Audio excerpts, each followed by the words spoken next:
Hai Sobatku Mistik Mustika dimanapun Anda berada, saya mau cerita seperti yang kalian tahu, saya kan Twin Flame Healer. Twin Flame itu apa? Twin Flame itu adalah kembaran jiwamu sendiri. Twin Flame itu bukan pasanganmu, bukan. Ya, kalau yang bilang Twin Flame itu adalah pasanganmu, itu orang itu didatangkan ke dalam kehidupanmu untuk engkau bertemu dengan kembaran jiwamu. Sebenarnya seperti itu. Jadi bukan dia twin flame-nya. Kalian ngikuti ajaran luar sehingga kacau. Ya, kita pakai twin flame Nusantara. Twin flame itu adalah kakang kawah adik-adik-arimu sendiri, kan dapatmu sendiri, sejatinya dirimu sendiri, gaibnya dirimu sendiri. Dalam hidup ini kita didatangkan kepada perselingkuhan suami, perselingkuhan istri. Anda berbisnis, ternyata Anda ditikung, atau orang yang menjanjikan mau bayar nggak bayar-bayar, atau itu twin flame, ya, atau anak ke ibunya, ya, ada siklus yang mungkin antara bapak dengan anak, kemudian mungkin ada kakak gitu ya. Jadi itu siklusnya leluhur yang Anda pakai sebenarnya tuh seperti itu. Ya, jadi pada saat Anda dapat cerita tentang yang aneh-aneh ini, yang tidak bisa Anda logika, Anda harus ketemu kembar jiwanya Anda. Cari caranya di playlist Twin Flame. Twin Flame proses, cara bertemu kembar jiwa. Satu, bertemu kembar jiwa. Kemudian lihat antara Anda dengan orang-orang yang menyakiti Anda, itu ada tali apa rantainya, Anda putus. Harus diputus. Bayangkan tangan Anda ada gunting atau ada rantai, diputuskan rantainya. Tangan Anda minta cahaya dulu dari Tuhan, ya, untuk menetralkan hati. Jadi di hati Anda itu ada luka atau pisau, itu Anda cabut, Anda sembuhkan dulu dengan cahaya di tangan Anda. Kemudian orang-orang yang menyakiti Anda itu zaman dahulu Anda yang menyakiti, jadi Anda harus sembuhkan dulu, ya. Dan kemudian di dalam kehidupan Anda, ini siklusnya bukan kehidupan Anda, tapi kehidupan leluhur yang Anda pakai. Jadi jangan salah, ini siklus yang harus Anda tuntaskan karmanya, leluhur Anda, gitu ya. Jadi jangan lagi saling sakit menyakiti. Kalian kalau sudah berpasangan kemudian Anda memutuskan untuk mundur, jangan langsung jadian sama orang. Kenapa? Karena mungkin itu adalah tes kesetiaan kepada Tuhan. Karena perjalanan jiwa adalah tentang Tuhan, adalah tentang pencapaian level-level yang harus Anda buka pintu-pintunya sampai Anda menjadi sempurna di hadapan Tuhan. Dan ini pemaksaan, tidak boleh ada kontrak yang Anda tidak tahu kapan Anda tanda tangani, tapi sudah terstempel di kehidupan Anda yang Anda harus selesaikan. Paham ya?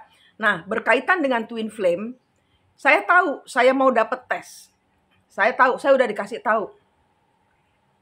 Orang ini datang, ya. Saya disuruh buka Tinder, aplikasi dating site. Saya masuk di Tinder, ketemu sama orang India. Orang India ini datang dari jauh dari India, datang ke tempat saya. Saya ajarin ketemu kembar jiwanya karena dia orang spiritualis juga, spiritualis India, dan saya sudah tahu di belakangnya dia ada siapa. Nah, terus kemudian dia bercerita, dia punya istri, punya anak, dan kemudian dalam kehidupan berseksual mereka itu kurang harmonis sehingga istri menghadirkan orang kedua. Orang kedua ini ternyata pengacau rumah tangganya sehingga anak membenci bapaknya, terus kemudian hidupnya dia juga bagaikan dalam neraka. Hidupnya si India ini bagaikan dalam neraka, kedatangan orang kedua ini. Nah, saya udah suruh dia putus-putusin karena dia spiritualis tapi belum paham tentang ketemunya kembar jiwa yang kalau di kalau di Jawa itu dibilang kakang kawah adik-ari-ari. Udah nggak ada ininya deh, ilmu Nusantara itu udah paling top. paling top. Ilmu Nusantara saya nggak bilang kejawen, karena ilmu Nusantara ini adalah ilmu kumpulan dari berbagai macam suku. Kalau saya bukan kejawen, saya nggak ngerti apa-apa soal spiritualis, saya nggak ngerti apa-apa soal agama, saya bukan orang beragama, saya cuman bangsat bertobat. Bajingan bertobat saya ini, gitu. Jadi saya dipukul, saya pun mengalami narsisis, saya sembuh, saya narsisis, saya narsis. Dan saya sembuh dari narsis. Ilmu-ilmu yang saya ajarkan adalah hasil dari kejadian-kejadian yang berlaku di dalam kehidupan saya yang sudah berhasil saya sembuhkan. Sudah berhasil. Kemudian orang India ini datang menceritakan permasalahannya. Dan kemudian kok sama ceritanya dengan saya dan suami saya. Saya sebagai istri kedua yang menjadi neraka. Yang jadi nerakanya. Saya begini. Kalau kita bercerai, kalau kita meninggal, itu belum tentu karmanya itu selesai. Ya, jadi ceritanya nih India ini saya udah ngelihat di belakangnya dia. Terus saya suruh dia ngelihat sendiri di belakangnya dia ada siapa, ada kakeknya. Dan dia lihat di dada saya ada pisau. Berarti terus ada rantai. Berarti kalau rantai itu karma. Dia langsung bisa dengan mata terbuka, dia langsung selesaikan tugas-tugasnya dengan berani gitu loh. Pokoknya tata gitu loh. Sudah tek gitu loh. Lain kalau sama orang-orang Indonesia yang baru-baru. Nah dia karena mungkin orang spiritualis dan dia nggak mau kelihatan rendah ya di hadapan saya yang cuman perempuan yang bukan spiritualis dan bukan agamais ini gitu loh ya. Jadi dia udah sok keren gitu ya, sok menjadi seorang Brahma gitu kan. Nah, dia bilang dia ke Pura Besakih ya, dia ke Pura Besakih. Aduh, saya cerita begini dada saya sakit. Sebenarnya leluhur saya ini terluka. Kenapa? Karena di belakang dia itu kan India ya. India itu kan ada Raja Udayananya juga kan. Raja Udayana ini berselingkuh dengan Parwati, pembantunya dari Mahendra Datta. Jadi Ibu Mahendra, kalau di Bali, kalau di Indonesia namanya Mahendra Datta. Ratu yang membangun kerajaan secara besar dan tidak pernah diakui karena kehadiran orang ketiga. Sakitnya bukan main ibu ini. Sakitnya bukan main. Penuh dendam. Ini saya langsung sakit dada saya menceritakan.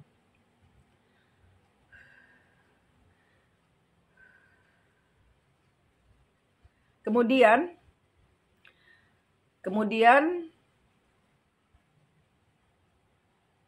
saya di belakang saya cuman ada perempuan yang terluka. Di belakang saya ada yang terluka, yaitu siapa?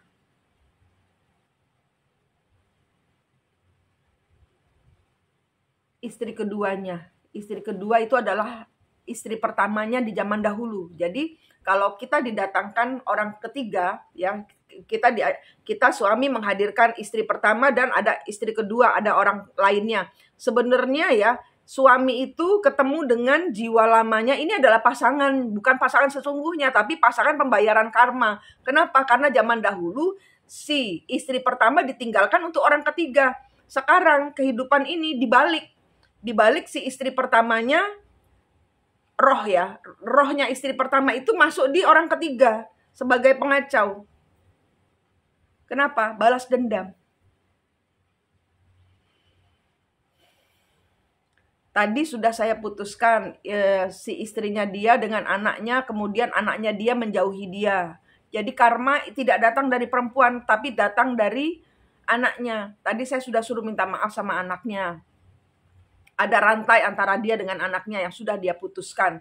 Ada hatinya dia yang terluka, dia sudah sembuhkan. Dia sudah saya suruh minta maaf. Seperti itu perjalanan pembayaran karma. Kalau di belakang kalian ada leluhur, itu bukan petentang-petentang memainkan Anda sebagai Raja Udayana, enggak. Atau Anda sebagai Krishna, enggak. Krishna itu punya masalah. Anda harus atretkan, Anda harus gelontorkan, naikkan. Ya. Dimensi manusia itu dimensi ketiga. Dimensi leluhur itu dimensi kelima. 4 itu kembaran jiwa kita, sowongnya kita. Bertuhan-tuhannya itu ada di 4. Apa ya, kayak blank spot yang kita harus 0 di hadapan Tuhan itu ada di dimensi 4. Kita harus mundurkan ke 4, kita sucikan dulu leluhur karena zaman dahulu bertengkar terus karena Udayana dan Mahendradatta meninggal pun secara mengenaskan. Dan Udayana pun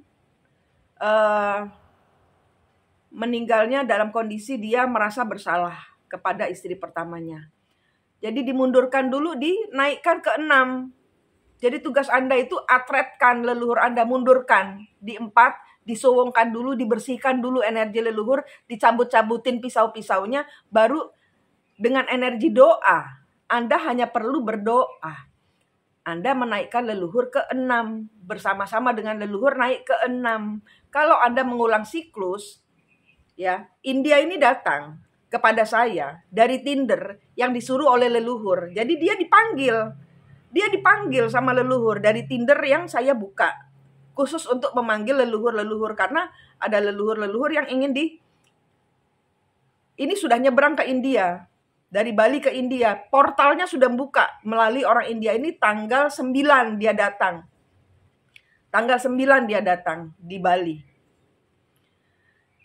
Baru hari ini dia datang ke rumah saya. Nah, tadi sudah penyelesaian siklus.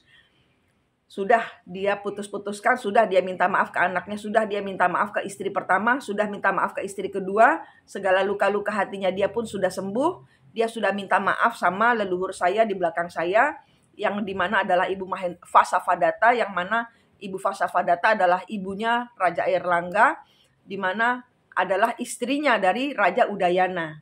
Nah, saya nggak ngikutin ceritanya yang di Nusantara daripada saya salah ngomong. Saya ngikutin ceritanya yang di India aja, ya. Jadi pada saat Ibu Vasavadatta ini tersingkirkan dari kerajaannya bersama Raja Udayana, anaknya dan istri pertamanya ini terpencar. Mereka membangun kerajaan sendiri, mereka hidup sendiri-sendiri. Kemudian Ibu Vasavadatta menjadi leluhur yang memakai kekuatan deity. Deity itu raksasa perempuan. Berubah bentuk karena dia mengamalkan ilmu tantra Bhairawa Kiri.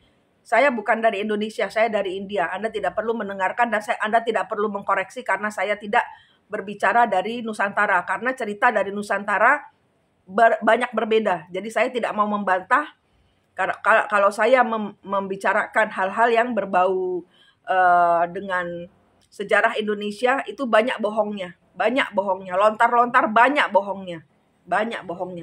Nah, Ibu Vasavadatta ini, Mahendradatta ini, kemudian kalau di Bali namanya Lea, kalau di India namanya deity, raksasi putih, raksasi pemakan, pokoknya ganas gitu, ya.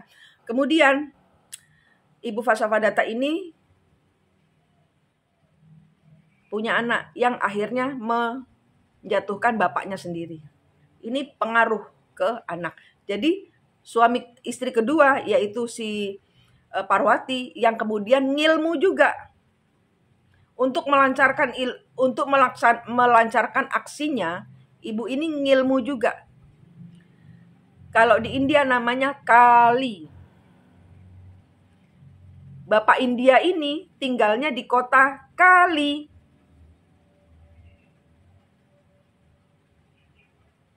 Kok bisa kebenaran? Nggak ada yang kebenaran. Semua dalam hidup ini adalah siklusnya leluhur. Yang saya ajarkan adalah kita memakai siklusnya kita sendiri. Karena kegagalan-kegagalan yang diulang-ulang terus di dalam kehidupan kita itu punya leluhur, bukan punya kita. Kita minta sama Tuhan kontrak baru setelah kita membersihkan diri, ketemu kembar jiwanya, menyelesaikan urusan yang belum selesai di antara leluhur, membayar karmanya leluhur, tenang dengan energi Anda sendiri yang sudah berubah. Karena orang-orang yang sudah ketemu kembar jiwanya itu mereka akan langsung berubah. Lebih paham. Jadi awaken itu adalah Anda kalau sudah ketemu kembar jiwanya. Kalau Anda belum ketemu kembar jiwanya, belum awaken, belum kesadar, belum. Awaken itu kesadaran bahwa Anda menyadari diri Anda sendiri. Anda sadar, Anda bisa lihat diri Anda sendiri. Anda bisa mencabut luka-luka hati di dada Anda. Bisa membersihkan. Bisa merawat, bisa memeluk, bisa minta maaf. Harus minta maaf sama diri sendiri. Itu yang namanya awaken itu. Sadar. Nah, saya lanjut ya. India ini kemudian dia tinggal di Kali. Udah saya sebut-sebut ya. Sudah saya bilang, Bapak India kamu harus menyelesaikan pembayaran karma selama 3-5 bulan dengan cara berderma cahaya. Saya ajarin, kamu bawa keranjang, keranjangnya isi dengan berlian, berliannya naikkan ke langit, isi dengan cahaya Tuhan. Dia bisa melihat, dia bisa, wah surprise dia. Kok saya bisa gitu. Jadi dia spiritualis tapi tidak pernah sampai ketemu kembar jiwanya seperti ini. Belum pernah ketemu gaibnya dia sendiri seperti ini. Kemudian saya ajarin berderma cahaya. Ambil satu berlian, disuapin ke musuh-musuhmu. Itu caranya berderma cahaya. Kemudian keranjang di tanganmu ini jadikan 2. Taruh di tempat-tempat wingit keramat, kuburan, tempat keramat, pohon-pohon besar yang banyak katanya ada kerajaan jin. Kasih berlian. Ini untuk semua leluhur di sini. Jangan ganggu. Nih, saya sempurnakan kematianmu. Kemudian berikan doa. Yang Muslim mungkin bisa kirim Al-Fatihah, yang Kristen, Hindu, Buddha mungkin bisa apa doanya akan ada sendiri. Pokoknya kasih doa sama berlian. Itu cara Anda berderma cahaya tuh seperti itu. Bukan dengan kirim-kirim uang. Kalau kirim-kirim uang itu 3 dimensimu. Yang Anda harus selesaikan ini 5 dimensi. Gaibnya leluhur. Gaibnya leluhur di 5 dimensi. Anda berderma berlian. Cahaya Tuhan. Kan kayak seperti macam cahaya Tuhan itu Anda kasih masuk dalam kapsul gitu loh. Jadi Anda suapin itu. Anda sempurnakan kematiannya para leluhur-leluhur. Anda sembuhkan luka-luka hatinya. Itu cara Anda. Nah, kemudian saya lanjut lagi. Saya udah bilang kita ketemu nanti akan ada penyatuan, dia bilang gitu. Ya, saya setuju. Penyatuan secara 5 dimensi. Ya, saya setuju. Saya sudah punya suami, saya tidak akan selingkuh. Saya di Tinder, saya sudah bilang, saya di aplikasi cuman disuruh leluhur untuk mencari yang perlu dicari, yang ketarik untuk bertemu dengan saya gitu. Karena kan saya ada energi menarik untuk leluhur-leluhur yang passing by, yang lewat-lewat gitu loh. Karena ini leluhur Nusantara ingin membuka portalnya dengan dunia gitu. Jadi India pertama dibuka dulu, India. Kok dia bilang gini, udah nih ya, udah selesai acara memutuskan kutuk dan karmanya. Terus dia bilang, minta bobo. Dia bilang, boleh nggak kalau bahasa yang alusan tuh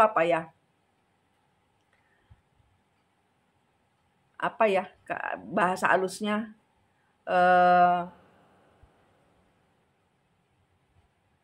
berintimasi ya gitu loh. Berintimasi dengan kamu mau nggak? Kan kamu istri saya zaman dahulu. Kalau saya sedang mencari istri nomor 3. Saya bilang, kamu 3-5 bulan harus bayar karma. Kalau bayar karma nggak boleh selingkuh. Saya udah suami orang. Saya nggak bisa ditidurin lelaki lain. Kalau saya ditidurin, saya tidur dengan lelaki lain, itu saya selingkuh. dosanya double. Seharusnya leluhur ini sudah saya selesaikan karmanya, kok saya nambahin karma. Terus kemudian dia berubah. Dia apa, chanting itu apa? Kayak bermeditasi yang dengan suara itu loh, gitu ya. Dia bermeditasi yang dengan suara, terus saya minta tangan kamu gitu. Oh, perang gaib. Perang gaib saya sama dia. Jadi saya mau ditaklukkan untuk ditiduri lah ibarat kata gitu. Tapi kan saya udah bilang, nggak bisa. Karena yang saya lihat kamu nggak ngelihat. Di belakang kamu itu udah banyak rombongannya, pasukannya Ibu Vasavadata yang marah sama Raja Udayana. Nunggu pembayaran karmanya Raja Udayana. Kok kamu? Kok kamu begitu? Tarung gaib. Wah, saya begini, Tuhan, saya nggak bisa apa-apa, orang ini kok energinya nyedot ini gitu. Langsung saya kunci diri saya gitu. Jadi kalian kalau tutup diri kalian, kan saya sudah sering ya ajarkan. Bayangkan diri kalian itu berada di dalam lingkaran cahaya Tuhan yang Anda buat dari tangan Anda yang bercahaya. Bayangkan Anda tuh diam, itu ngefek banget. Ngefek banget karena yang dia sedot sinar Tuhan. Saya tahu dia nyedotin saya. Saya tahu dia mau masuk gitu ya dengan ilmu-ilmunya dia untuk menaklukkan gitu ya, untuk bisa tidur dengan saya. Saya tahu. Tuhan, iki wong iki apa? Oh. Dikongkon bayar karma kok. Nambah karma. Jadi itu estafet. Tahu? Itu leluhurnya dia mau estafet karma. Kalau kalian istri, suami yang ketemu dengan orang ketiganya, pastikan tidak bentrok energi. Kenapa? Karena dia datang kepada Anda hanya harus memaafkan dia. Kenapa? Seperti saya, leluhur saya ditendang dari kerajaan gara-gara dia menghadirkan gundik. Bukan selir, gundik. Kemudian mau terulang lagi ke saya. Itu dia seperti memberikan, dia harus 3-5 bulan membayar karmanya. Dia mau saya ngulang siklus. Estafet, ayo kamu tidur sama saya. Kalau kamu saya tiduri, estafet. Karmanya pindah di saya. Paham? Untuk tidak berdosa pada saat Anda pembayaran karma. Pada saat Anda sudah beristri dan sudah bersuami, tongkat karmanya pindah ke kamu. Jadi Anda yang dihadirkan oleh, lihat di belakang Anda itu ceritanya bagaimana. Karena mereka leluhur-leluhur yang berada di belakang kembar jiwa bisa ditanyain, apa yang terjadi dalam hidup saya? Karma apa yang harus saya bayar? Zaman dahulu leluhur iki ngapain? Kok saya kebagian jatah bayar karmamu? Saya sudah bersuami, tidur sama dia. Dia lagi bayar karma. Ya estafet dong, karmanya pindah ke saya, dia bebas. Paham? Untuk tidak berdosa di tengah pembayaran karma. Karmamu atau karma orang lain, Anda jangan ikut campur. Mundur. Saya bilang, kalau kita mau tidur, tunggu saya selesai dengan suami saya, tunggu kamu selesai 3-5 bulan dengan karmamu sendiri. Oke, saya selesaikan 5 bulan, saya akan menikahimu, katanya dia gitu. Kita lihat, nanti kamu kalau sudah saya selesai bayar karma, akhirnya dia kalah. Akhirnya setelah dia nyedot energi saya. Lah energi saya penuh dengan cahaya. Ya dia kalah lah. Ya dia kalah. Siapa yang bisa mengalahkan Tuhan? Siapa yang bisa mengalahkan sinar Tuhan? Kan saya berada di dalam lingkaran. Kan saya nggak bisa apa-apa. Yang melindungi saya adalah cahaya Tuhan. Paham? Saya nggak bisa apa-apa. Saya nggak sanggup apa-apa untuk mengalahkan ilmunya orang-orang yang canggih-canggih, yang sakti-sakti. Saya bukan tandingan kalian. Saya nggak bisa apa-apa.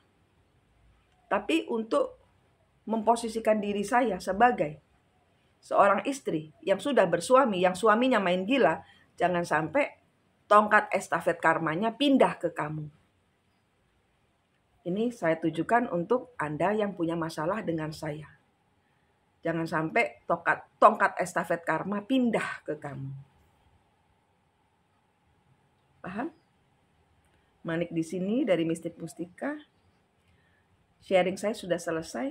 Semoga bisa membantu Anda menentukan sikap kalau ada orang baru datang. Sampai jumpa. Rahayu.